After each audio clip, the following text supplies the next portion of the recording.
Fala, queridões. Segunda parte aí de população. Vamos prestar bem atenção.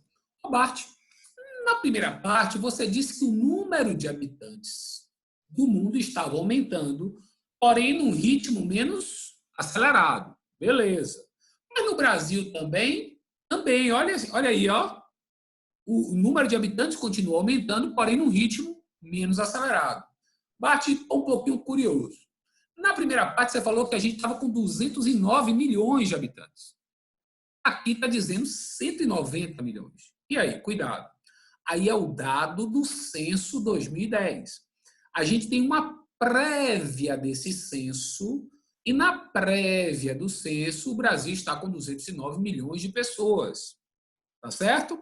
Ah, entendi, Bart. Beleza. Então, aqui no Brasil, o número aumentando, porém num ritmo menos acelerado.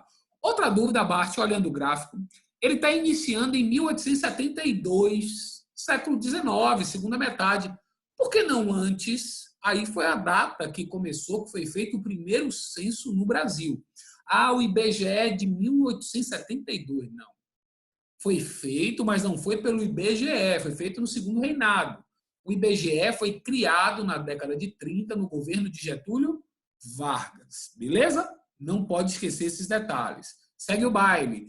Outro dado que nós falamos sobre o crescimento vegetativo no Brasil. Ô, Bart, crescimento vegetativo é o que mesmo? É a diferença entre a taxa de natalidade e a taxa de mortalidade. Beleza? O crescimento vegetativo no Brasil, desde quando está diminuindo, Bart? Se você olhar o gráfico com cuidado, e as questões do Enem trabalham muito com análise de gráfico quando se fala em população, ó, desde a década de 50, final dos anos 50 aí, ó, a taxa está diminuindo. Temos uma previsão, cuidado com isso, temos uma previsão, segundo os dados do IBGE, para que no ano 2030 o Brasil já tenha o crescimento vegetativo negativo. Crescimento vegetativo negativo, como tem alguns países da Europa Ocidental, tá certo? Então, é uma previsão para 2030, que a partir de 2030 o crescimento já seja negativo. E hoje, Bart, 2010 foi 1,17%, o censo do Brasil, 2010, foi 1,17% de crescimento vegetativo. Beleza? Vamos lá? Detalhe aqui, velho, que caiu no Enem 2019, pode cair novamente, já caiu na Baiana algumas vezes, são as fases do crescimento populacional. Quero que você preste muita atenção nisso aí, nas fases do crescimento. Ó, olha a setinha, tá vendo? Etapa 1, ela vai, aí eu quero que você complete no seu caderno, no seu módulo. A etapa 1, ela vai da antiguidade até o século XVIII.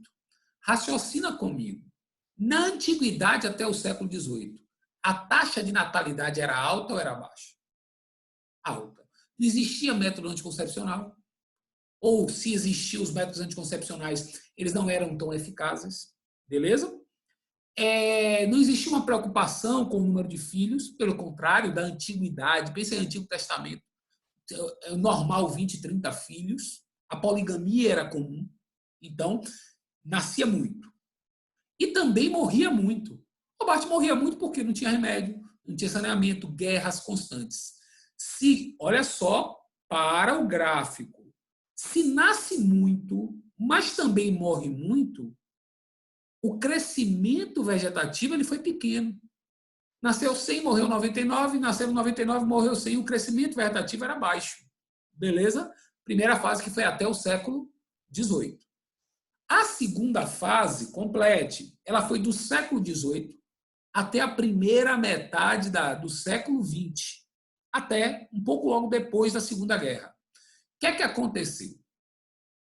A taxa de natalidade continuava alta. Ah, Bart, mas os métodos anticoncepcionais já estavam aí. O que é que acontece? Os métodos anticoncepcionais aparecem, mas vivíamos sobre aquilo que a igreja mandava. E a igreja pregava crescei e multiplicai.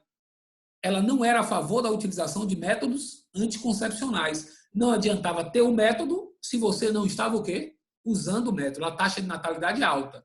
Mas se você observar, olhe para a setinha, a taxa de mortalidade tem uma queda muito grande. Por que, Bart, uma queda muito grande? Porque no século XVIII começa a revolução médico-sanitária no mundo desenvolvido, que aqui no Brasil só vai chegar pós-Segunda Guerra. Tá certo? Mas no mundo, de forma geral, a taxa de mortalidade vai caindo. E aí, Bart, o que é que acontece? Nessa segunda fase, olha a setinha, nasce muito, tá certo? E a mortalidade diminui muito. A diferença entre a natalidade e a mortalidade é a maior do gráfico. Observe, esse período histórico da segunda fase ficou conhecido como explosão demográfica. Pegou? A explosão demográfica foi um período de elevado crescimento vegetativo. Isso foi entre o século XVIII e a Segunda Guerra. Ó, Bart, mas por que chamar explosão? Porque a partir de 2% do crescimento vegetativo, a repercussão no país é algo avassaladora. O número de habitantes aumenta muito. Então, quando é que ocorre a explosão demográfica?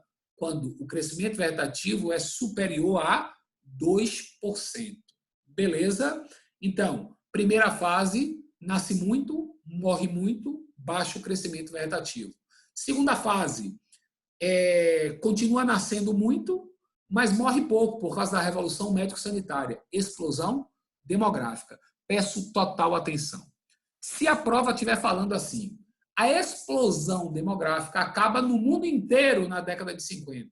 Falso. Para você ter uma ideia, na Europa foi até 60, estimulado pelo próprio governo na natalidade, o baby boom, porque a Europa estava saindo da Segunda Guerra, perdeu muita gente. Nos países pobres, a explosão demográfica vai até a década de 70, porque é quando chega para a gente a emancipação feminina. Então, a explosão demográfica acaba em 50 no mundo inteiro. Falso. Como média mundial, sim, passou a crescer menos que 2% em 50. Mas na Europa, só a partir dos anos 60. Nos países pobres, só a partir dos anos 70. Entendi, Bart. Não tem nenhum país do planeta vivendo a explosão demográfica. Falso, óbvio que tem. Alguns países africanos e do sudeste asiático ainda vivem a explosão demográfica. Na terceira fase, já estamos conscientes, a natalidade cai. A mortalidade também fica baixa. Resultado, cai o crescimento vegetativo. Tá certo? Cai o crescimento vegetativo. E na quarta fase, Bart, o que é que acontece na quarta fase? Aí não são para todos os países do mundo. A quarta fase, para aqueles países que têm o crescimento vegetativo negativo. Ah, você falou do Brasil, a partir de 2030. Só que o que é que acontece? O que marca a quarta fase? O que marca a quarta fase é o grande envelhecimento da população. Por isso que tem alguns demógrafos que chegam a colocar o Brasil na quarta fase. O Brasil está ou não está envelhecendo? Está envelhecendo. Mas ainda não é um país de velhos. O Brasil é um país de adultos. Por isso que a gente diz que estamos ainda na transição demográfica. Nós não somos mais um país de jovens, mas também ainda não somos de velhos. Por isso que muitos consideram o Brasil saindo da terceira e indo para a quarta. E não na quarta. Porque o Brasil ainda é um país de adultos. E aí vem uma cerejinha do bolo para essa parte. E um país que é de adultos tem um título. Esse país está vivendo um quê? Um bônus demográfico. Também chamado de vivendo uma janela de oportunidades. Ah, Bart, peguei. Isso é bom ou ruim? Olha o nome, pô. Bônus, oportunidade. Isso é maravilhoso. Por que é maravilhoso? Ter muitos adultos significa dizer que o país tem uma elevada quantidade de pessoas em idade ativa, podendo trabalhar, contribuir para a riqueza do país. Só que, infelizmente, Nós, segundo os demógrafos, estamos já saindo do bônus demográfico, está muito perto essa saída do bônus demográfico e não aproveitamos. Por que, Bart, a gente não aproveitou? Porque o país está vivendo uma severa crise há mais de 10 anos. Pô, Bart, estamos vivendo uma grande crise e, portanto, temos gente para trabalhar, mas não temos o quê? Emprego. E essa falta de emprego por conta da crise, a gente chama de desemprego estrutural ou conjuntural? Conjuntural. O desemprego oriundo da crise é o desemprego conjuntural. Ah, Bart, entendi. Então, o Brasil não tem desemprego estrutural, só tem conjuntural. Falso. O Brasil tem os dois. O estrutural é a máquina tomando lugar. O conjuntural é a crise. Ô, Bart, qual dos dois é o pior? O estrutural. Por que o estrutural é o pior, Bart? Porque uma vez substituído, você não volta mais para aquela vaga de emprego. E o conjuntural é menos pior, por quê? Porque quando a crise passar, pode as empresas voltarem e seu emprego está de volta. Pegou? Revisãozinha rápida desse gráfico pode ser, etapa 1, nasce muito, morre muito, baixo crescimento. A etapa 2 foi aquela da explosão demográfica, crescimento maior do que 2% como média mundial. Foi até a década de 50, para todo mundo, verdade ou falso? Falso. Na etapa 3, cai a natalidade, cai a mortalidade, baixo crescimento. O Brasil está em transição da terceira para a quarta, mas alguns já dizem que estamos na quarta. O Brasil não é de velhos, o Brasil é um país de adultos, portanto, o Brasil está vivendo um bônus demográfico e está aproveitando esse bônus, verdade ou falso, Bart? Falso. Não estamos aproveitando porque estamos vivendo um desemprego o quê? Conjuntural. Maravilha? Top.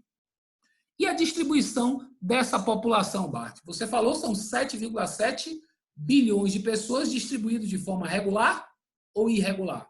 Nessa anamorfose aí, você vê claramente que é de uma forma irregular. Ah, mas isso entre os países do mundo, beleza. Mas dentro, olha só, dentro de um país, a distribuição é regular. Falso. Também a distribuição ela é irregular. Ela vai, tá certo? Está relacionada, desculpe aqui, vou voltar. Ela está relacionada ao quê? A 3 fatores que vão contribuir para a péssima distribuição populacional. O fator histórico, o fator econômico e o fator natural. Vamos raciocinar? Pegar o Brasil. Tem mais gente no litoral ou no interior, Bart? No litoral. Por conta principalmente de qual fator? Histórico, natural ou econômico? Histórico. Os portugueses, quando chegaram, ficaram no litoral. Beleza? Ó, Bart, muita pouca gente no sertão. Pouca gente. Principalmente por que fator, Bart? Natural. Observe que eu estou sempre falando principalmente. Os 3 fatores contribuem em qualquer lugar, mas um sempre sobressai. Bart, Sudeste, muita pouca gente. Muita gente. Principalmente por que fator, Bart? Fator econômico. Entendeu? Maravilha. Porque existe uma péssima distribuição? Fatores naturais, históricos e econômicos. Massa? Um detalhe importante pode aparecer na sua prova. Áreas ecúmenas e anecúmenas. Bart, me dá exemplo, o que é isso, uma área ecúmena? Uma área de fácil ocupação humana. Portanto, tem mais gente. O que é uma área anecúmena? Uma área de difícil ocupação humana. Portanto, tem menos gente. Floresta amazônica, anecúmena, difícil ocupar. Deserto, anecúmeno, difícil ocupar. Margem do rio, fácil. Por que, Bart? Solo fértil. Uma área ecúmena. Bart, uma área ecúmena pode virar anecúmena? Pode. Um acidente nuclear, por exemplo. O processo da desertificação, que vimos lá em climatologia. Tá certo? Ô, Bart, uma área anecúmena pode virar ecúmena? Pode. Avanços tecnológicos, quem diria, a maior produção de laranja por hectare do mundo é no meio de um deserto. É um deserto de Negev, em Israel. Utiliza a técnica do gotejamento. Tá certo? Então, toma bem cuidado com isso. Segunda parte já foi para conta. Forte abraço.